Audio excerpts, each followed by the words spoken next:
नमस्कार. मी भाऊ तोरसेकर. तुम्ही बघत आहात प्रतिपक्ष. मित्रांनो, हिंदीमध्ये एक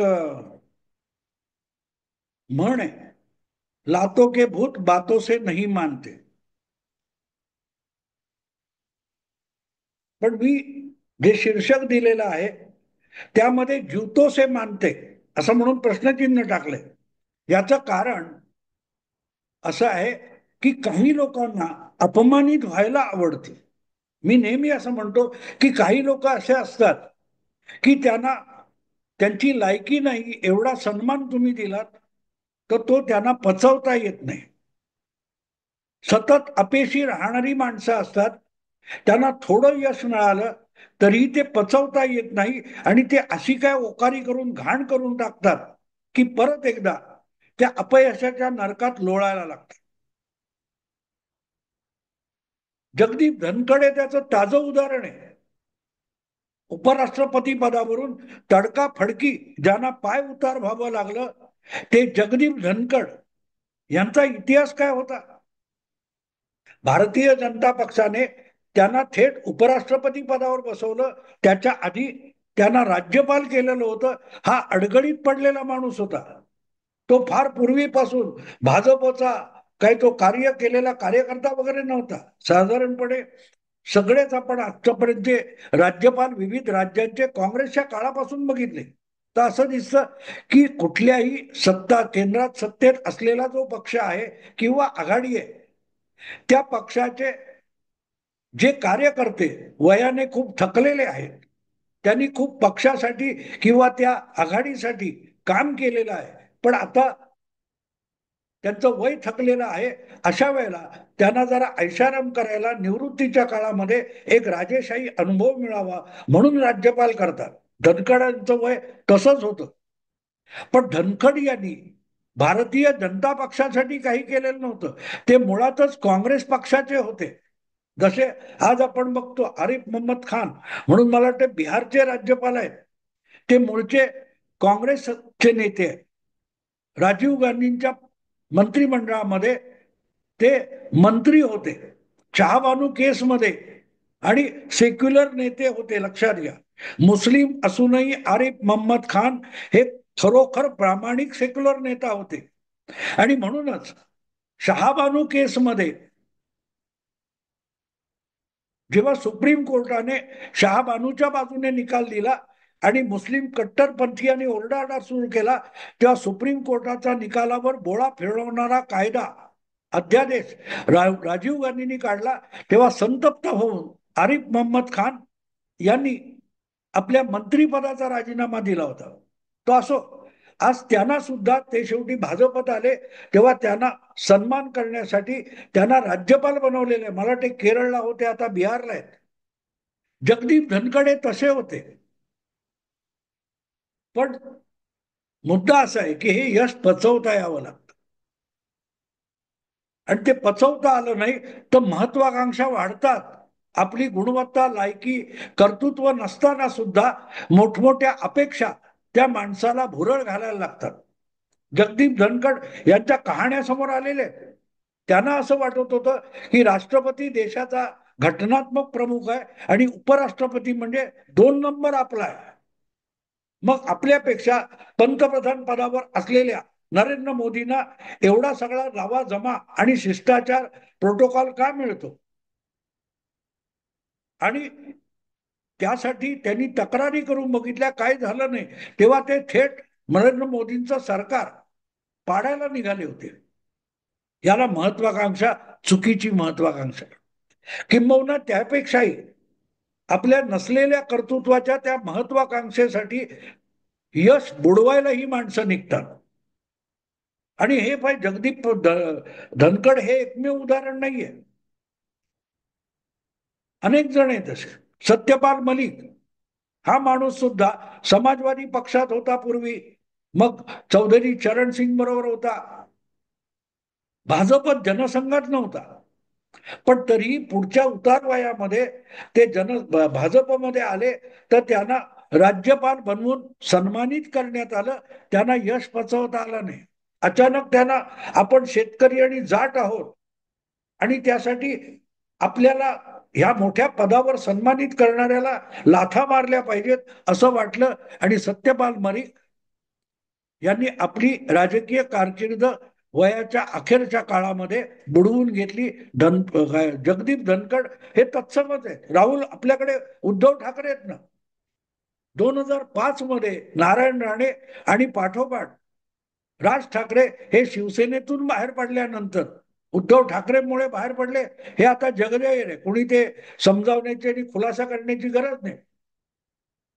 2009च्या लोकसभा आणि विधानसभा निवडणुकीत राज ठाकरे यांनी मुंबई परिसरामध्ये उद्धव ठाकरे यांच्या नेतृत्वाखालच्या शिवसेनेला बाळासाहेबांच्या हयातीमध्ये लोळवलं होतं.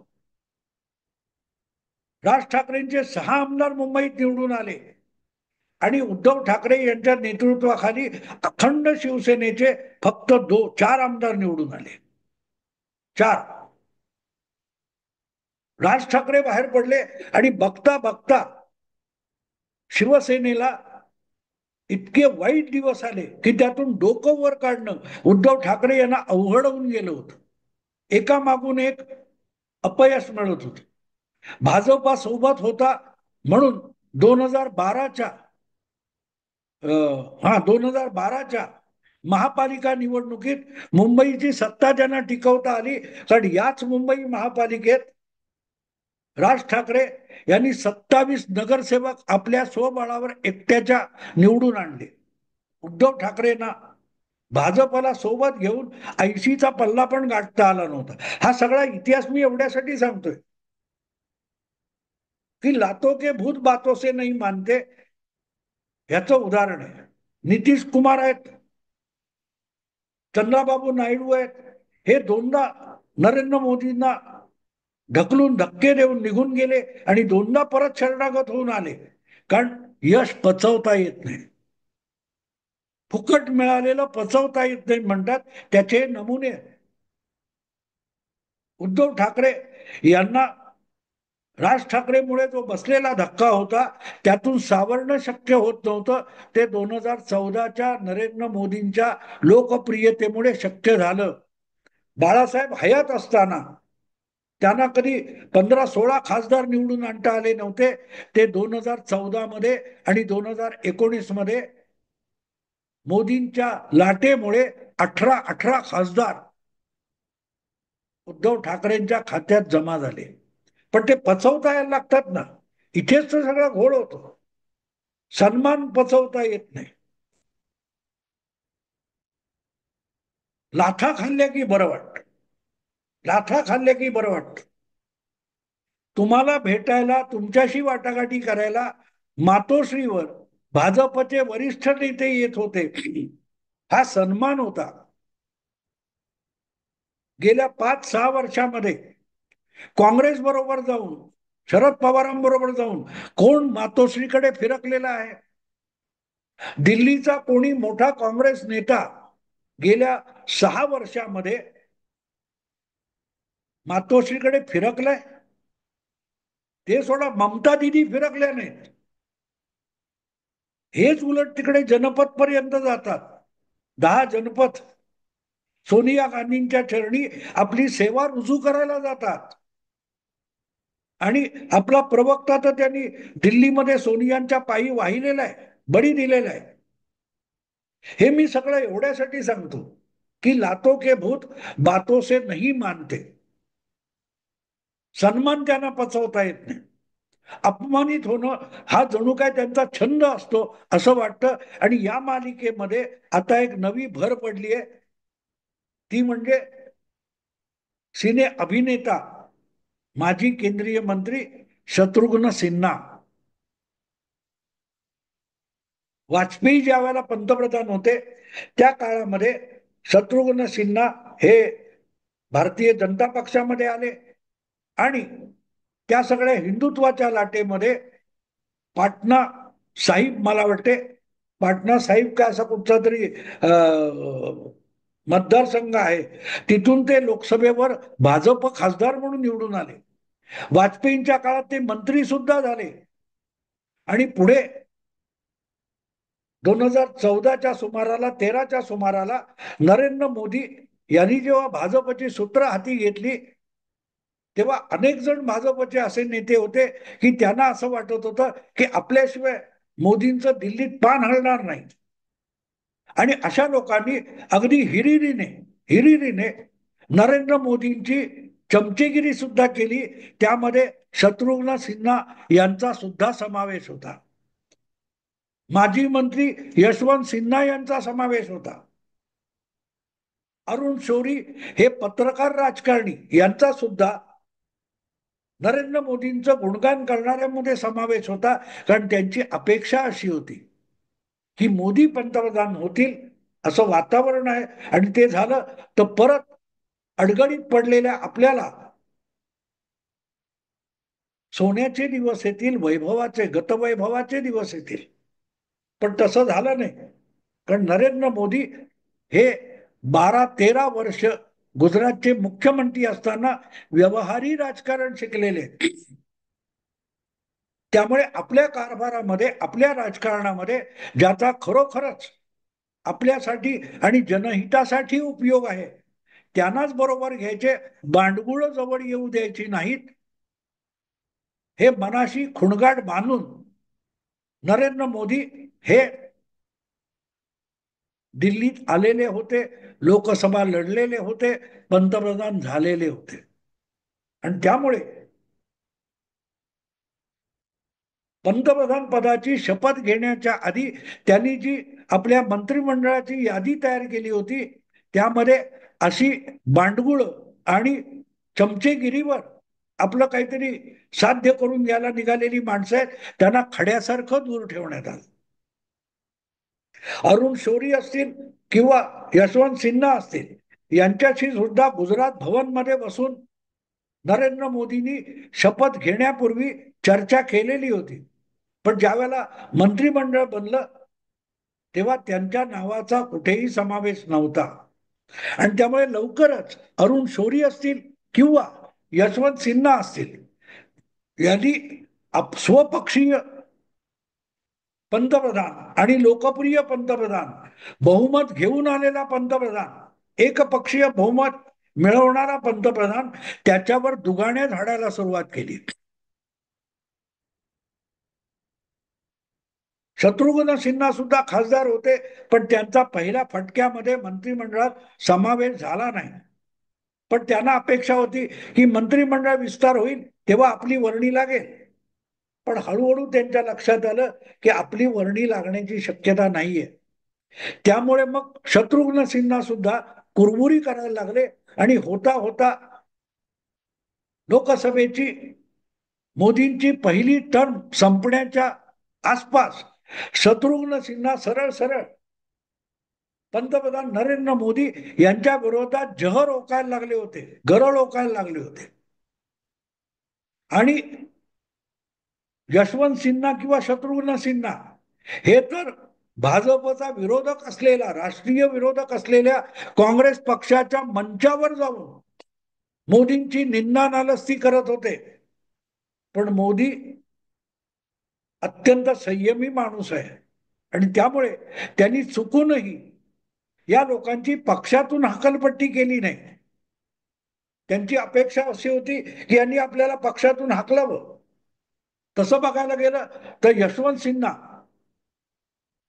यांच्या मुलाला नरेंद्र मोदींनी मंत्रिमंडळात घेतलेलं होतं, राज्यमंत्री केलेलं होतं. पण शत्रुघ्न सिन्हा हे आपल्याला जगातला सगळ्यात बुद्धिमान अर्थशास्त्री मानत होते आणि त्यांना मोदींनी खड्यासारखं बाजूला ठेवलं.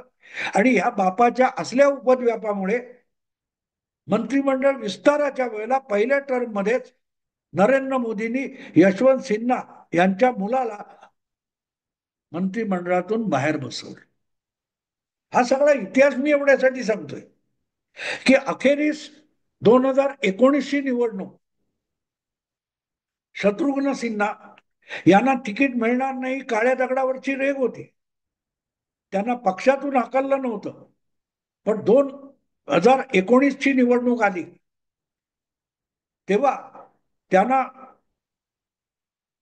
तिकीट देण्यात आलं नाही आणि भाजपचे प्रसाद, त्यांचं नाव मला आता आठवत नाही, त्यांनी एका सामान्य कार्यकर्त्याने शत्रुघ्न सिन्हाला त्यांच्या बाले किल्ल्यात पराभूत केलं आणि अखेरीस, म्हणजे शत्रुघ्न सिन्हा काँग्रेस उमेदवार झाले होते पण पराभूत झाले आणि हळूहळू करत काँग्रेसला भवितव्य नाही दिसल्यानंतर ते शत्रुघ्न आपला यशवंत सिन्हा ही मंडळी ममता दिदीच्या पक्षात गेली. आता सध्या 2024 साली गेल्या वर्षी झालेल्या निवडणुकीत शत्रुघ्न सिन्हा हे बंगालमधून ममता दिदीच्या पक्षाच्या तिकिटावर लोकसभेत पोहोचलेले, पण तिथेही त्यांना फारशी किंमत नाहीये. जे बाकीचे काय 30-32 खासदार आणि आमदार आहेत त्यांच्या रांगेत उभं राहावं लागतं कोणही. आणि ममता दिदी कितीही मोठा हिरो असला तशी शत्रुघ्न सिन्हाला एक खासदार या पलीकडे किंमत देत नाही.